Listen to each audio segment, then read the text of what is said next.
지금부터 서울과학기술대학교의 발표를 시작하겠습니다. 인간은 본래 동식물과 공생하며 진화해온 자연의 일원이었습니다. 하지만 도시를 만들고 확장해가며 생태계 불균형을 초래했고 파괴된 환경으로부터 위협받고 있습니다. 저희는 그중 도시 환경에서의 식물의 모습에 집중해봤습니다. 식물은 가로수 담장과 같이 도시 미관과 공작물에 활용되며 생물이 아닌 도구로 사용되고 있습니다. 하지만 우리는 다른 생물이 있기에 존재한다는 사실을 알아야 합니다. 저희는 파빌리온을 통해 인간과 식물의 수직적 관계성을 탈피해 도시공간에서 진정으로 식물과 공생할 수 있는 방안을 제시하고자 합니다. 식물과의 관계가 소극적인 도시에서 서울숲은 사람들이 식물과 만나고 휴식을 취하기 위해 오는 공간입니다. 이런 사이트의 특징을 반영해 서울숲에서 식물과 더 깊게 관계를 맺을 수 있는 도구로서의 파빌리온을 제안합니다. 서울숲의 다양한 사용자 중 아이를 파빌리온의 주 사용자로 설정하였습니다. 아이들은 편견 없는 시선으로 식물과 교감하고 수평적 관계를 맺으며 이러한 아이들의 모습은 인간이 도시에서 식물과 더 나은 관계를 맺을 수 있다는 가능성을 보여줍니다. 코그로잉은 식물과 아이들을 연결하는 매개체입니다. 아이들은 파빌리온에서의 놀이를 통해 식물은 인간과 교감하며 공존할 수 있는 존재임을 무의식적으로 인지하고 화분을 집으로 가져갈 수 있습니다. 가져가기 프로그램을 통해 아이들은 파빌리온에서의 경험을 서울숲 밖에서도 지속할 수 있고 아이들이 데려간 식물은 도시 전체로 퍼지게 됩니다. 화분이 빠지면서 비워지는 파빌리온은 투과성을 가진 주류 상자의 특징으로 인해 서울숲과 동화되고 결국 아이들은 서울숲 속에서 놀게 됩니다. 파빌리온의 외부의 사용자들은 아이들이 노는 모습을 보며 인간과 자연의 관계를 다시 한번 생각하게 됩니다. 화분이 없는 상태에서도 주류 상자만으로 아이들의 놀이공간으로서 충분히 기능할 수 있도록 다양한 프로그램을 부여해 사계절 사이클을 가지며 사용될 수 있는 장기간 활용 가능성을 제한합니다. 파빌리온은 아이들이 집으로 가져갈 수 있는 화분, 16개의 화분이 담겨있는 주류상자 모듈, 주류상자가 쌓여 아이들의 놀이공간을 규정하는 식물 레이어, 총 3개의 단위로 이루어져 있습니다. 주류상자 모듈은 플라스틱 쓰레기인 주류상자와 1리터 생수 페트병을 활용했습니다. 주류상자는 식물의 공간을 명확하게 보여주며 내부의 파티션은 화분을 수납하기에 적절하고 바닥 메쉬는 식물의 영역을 보호하고 화분이 쏟아지는 것을 막아줍니다. 1리터 생수 페트병을 업사이클링하여 디자인한 화분은 식물, 그물망, 페트 화분, 화분 받침대, 물막이 고정 캡으로 구성되어 있습니다. 1리터 생수 페트병의 중앙을 잘라 윗부분을 화분으로 아랫부분을 물바지로 활용하고 화분에 해당하는 윗부분의 물구멍을 아랫부분엔 고정 캡을 뚫어준 후 그물망이 고정될 수 있도록 화분 끝부분을 달궈 수축시켜 식물을 심으면 하나의 화분이 완성됩니다. 코그로잉은 식물과 인간과의 관계뿐만 아니라 식물과 식물 간의 공생도 실천합니다. 파빌리온의 식물로 서로에게 좋은 영향을 주는 관계를 갖는 동반 식물의 모종을 선택했습니다. 식물의 꽃, 열매색을 고정캡에 담아 아이들이 모종을 집에서 키우는 과정에서 호기심을 가지며 식물과 지속적인 관계를 맺을 수 있도록 했습니다. 주류 상자에 16개의 화분이 꽂히며 하나의 모듈이 완성됩니다. 이렇게 구성된 모듈의 바깥쪽은 고정캡의 다채로운 색으로 아이들의 호기심을 자극하는 외피가 되고 안쪽은 모종이 자라나와 아이들과 식물의 교감이 이루어지는 내피가 됩니다. 모듈이 쌓이면서 형성된 식물 레이어는 아이 공간을 규정합니다. 다음으로 식물 레이어를 말아 파빌리온에 깊이감을 준 후 사이트 주변의 동선을 고려하여 계구부를 뚫고 틀어주며 동선 반경을 설정합니다. 마지막으로 공간의 성격에 맞는 놀이 행동을 모듈에 조합함에 따라 제한하여 완성됩니다. 파빌리온의 장기간 활용 가능성을 고려해 모듈 조합 방법에 따라 다양한 아이들의 놀이공간의 변형이 가능합니다. 사용자의 시선이 식물 레이어를 관통하며 구성되어 식물과 아이들이 동화되어 교감하는 모습을 담는 액자이자 창이 됩니다. 파빌리온의 구조는 주류 상자 모듈, 구조 보강 목재, 결구 노끈으로 이루어져 있습니다. 세워져 있을 때 구조적으로 안정적인 주류 상자가 옆으로 눕혀지면서 생기는 구조적 불안정성을 보강하기 위해 목재의 짜맞춤 결구법을 주류상자 구조 보강재 형성 방식에 활용하였습니다. 각 레이어 곡률에 맞게 짜여진 각목 기둥, 본은 주류상자와 연결되는데 각 부재는 주류상자에 끼워질 수 있도록 주류상자 자체의 구조 보강 요소인 그리드에 맞게 요철을 준 후 단단히 고정될 수 있도록 노끈으로 묶어 연결합니다. 식물 레이어의 계구부에 판자를 덧대 구조적 안전성뿐만 아니라 놀이 프로그램의 사용감을 좋게 하였습니다. 목재와 노끈의 질감은 플라스틱으로 구성된 파빌리온에 따뜻함을 더해주고 횡력을 버티기 위해 기둥과 이어진 목재보가 교차하며 생긴 그리드에 색 아크릴을 더해 놀이 공간의 재미를 더했습니다. 마지막으로 결과물 이미지입니다.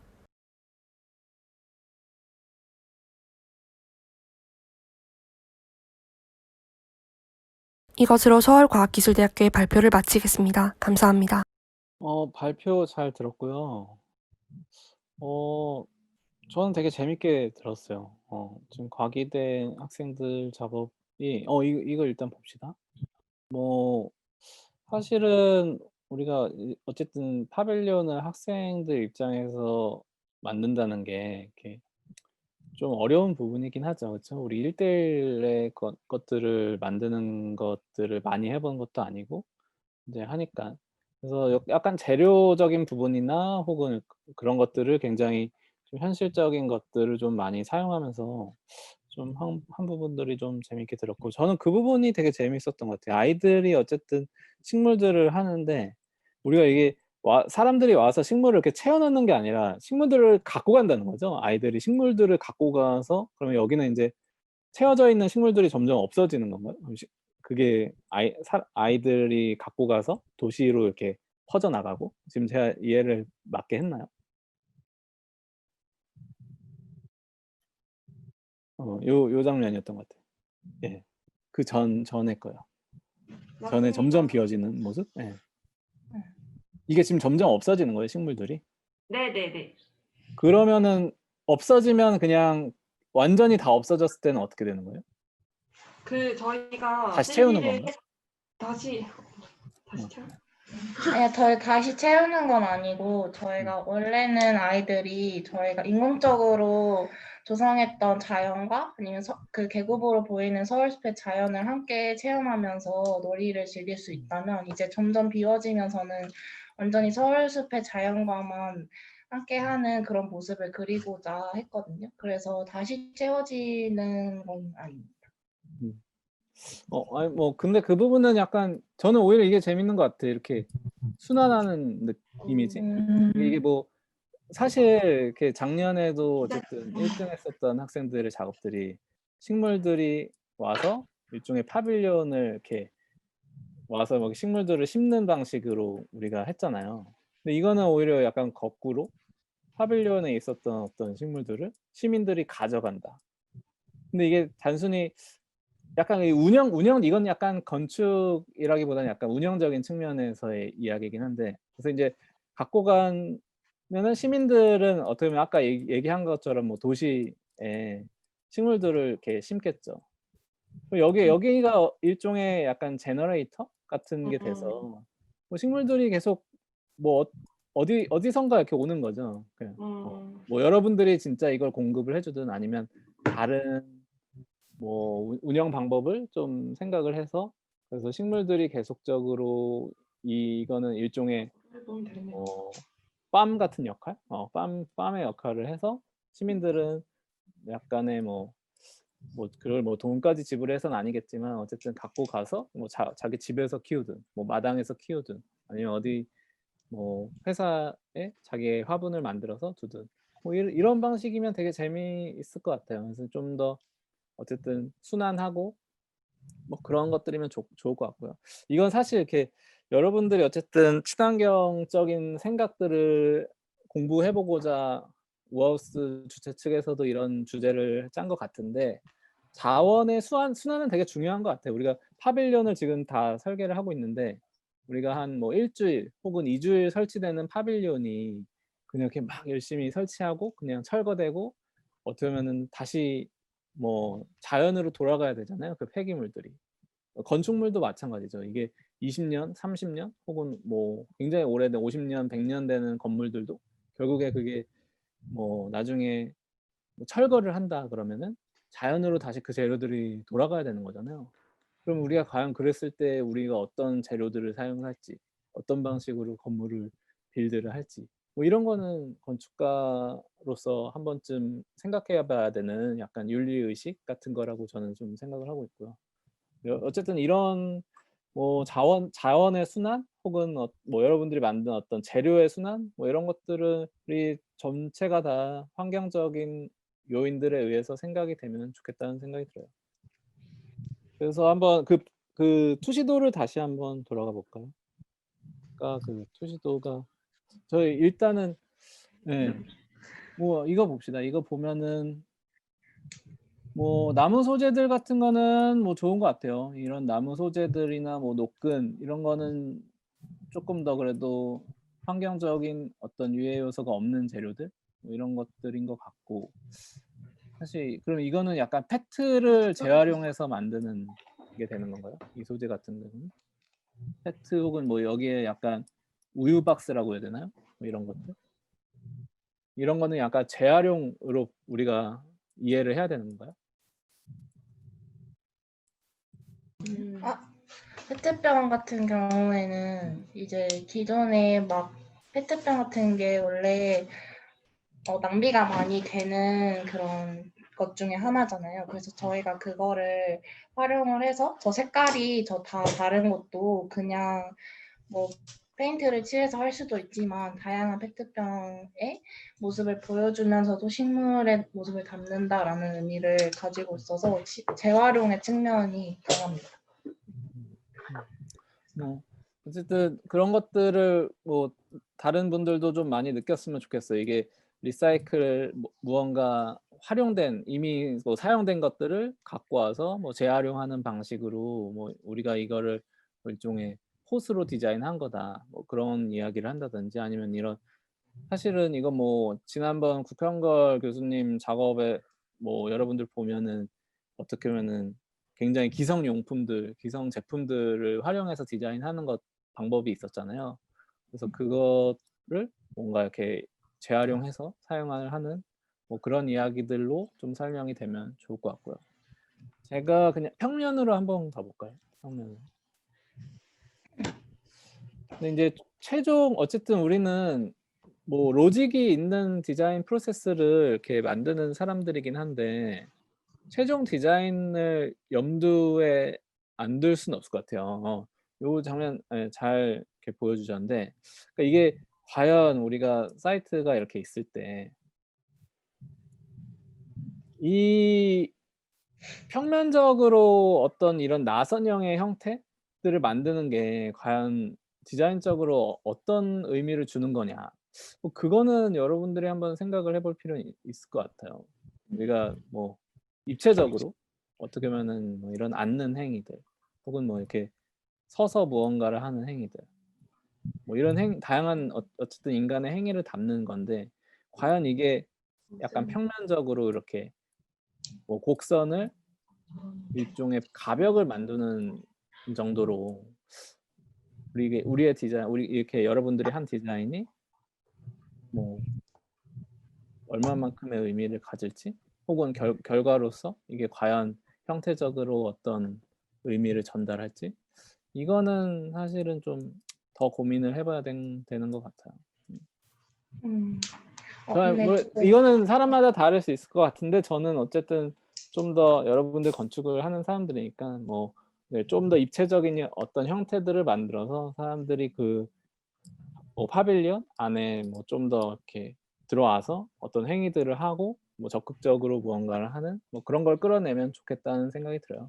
뭐 한번 서펜타인 갤러리, 서펜타인에서 하는 어떤 파빌리온들 한번 참고로 해봐요.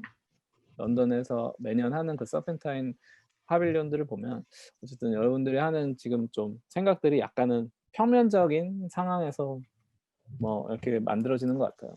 좀 더 입체적인 어떤 형태들과 공간들을 만들었으면 좋겠다는 생각이 들어요. 그래도 전 되게 재밌게 봤습니다. 재밌는 아이디어인 것 같아요. 감사합니다.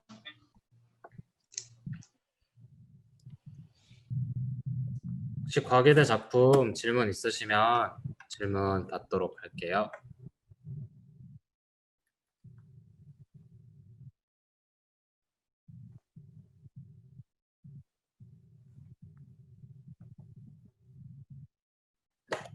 네, 질문 없으시면 이상으로 모든 학교 오늘 그룹 크리틱 발표가 끝이 났고 1시부터 거의 4시간 가까이 이렇게 함께한 학생분들, 그리고 오늘 투터로 참여해주신 이태영 소장님 너무 고생 많으셨고요. 혹시 소장님 오늘 디자인 회의 소감 짧게 한 말씀만 부탁드려도 될까요?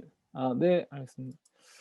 뭐 제가 어쨌든 이번에 우어스 주최하시는 분들에게 기획에 대한 취지도 뭐 여러 번 들었고 또 굉장히 좋은 이렇게 사실 이 코로나 어려운 상황에서도 이렇게 행사 이끌어가는 모습들이 참 대단하다는 생각을 하는데 처음에 아마 겨울인가요? 1월에 아마 미팅 그때 한번 처음에 가졌을 때 그런 환경에 대한 얘기들을 이렇게 많이 했었는데 사실 그때 코로나가 아니었죠. 그때는. 그쵸? 코로나가 아니어서 뭐 우리는 좀 친환경에 대해서 굉장히 뭐 이상적인 이야기들을 나누는데 이게 사실은 되게 현실이 된 것 같아요. 그쵸? 우리가 코로나라는 이 바이러스의 창궐이 우리가 정말 좀 더 환경에 대한 고민들을 많이 해야 되고 건축을 함에 있어서 어떻게 보면 좀 더 지구에 대한 생각들, 뭐 인간들이 이런 자연 환경에서 어떻게 살아가야 될지에 대한 고민들을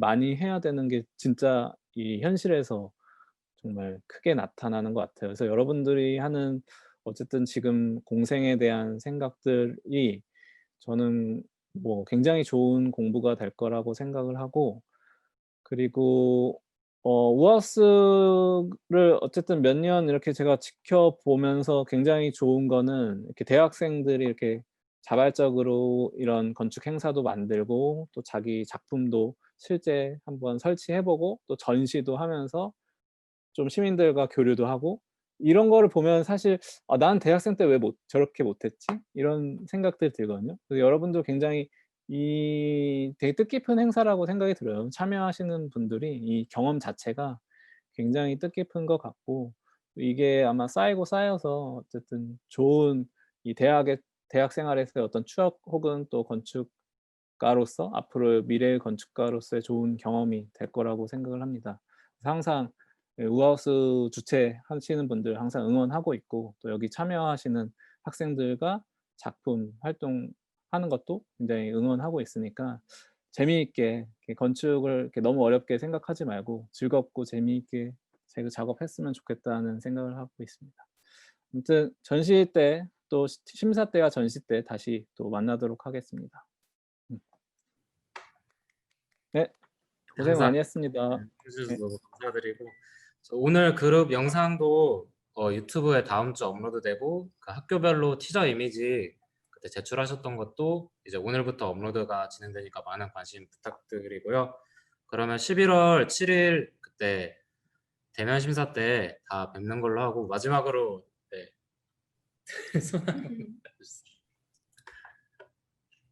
마지막으로 다 화면 향해서 손 한 번만 들어주세요. 다 같이 인사하면서 끝낼게요. 수고 많으셨습니다. 수고하셨습니다. 수고했습니다. 네, 수고했습니다.